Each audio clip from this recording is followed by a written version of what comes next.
তবুও সে হাসছিল।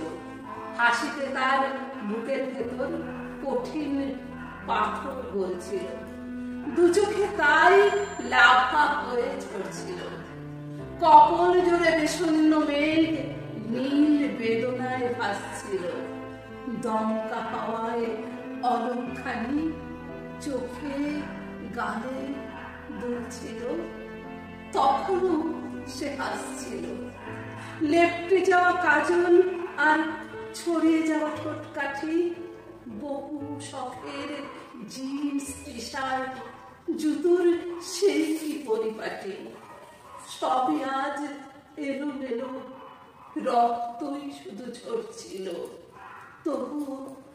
তবুও সে হাসছিল।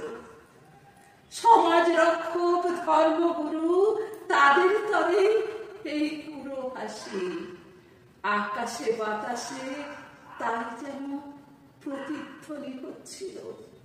মেয়েটি তবু হাসছিল। কেন? ওদের মুখেই মেয়ে বাঁচাও এর প্রতিযোগিতা চলছিল। বুদ্ধিজীবীর হাতে হাতে মোমবাতিটা জ্বলছিল। তাই দেখে সে অবাক হয়ে বুক ফাটিয়ে হাসছিল।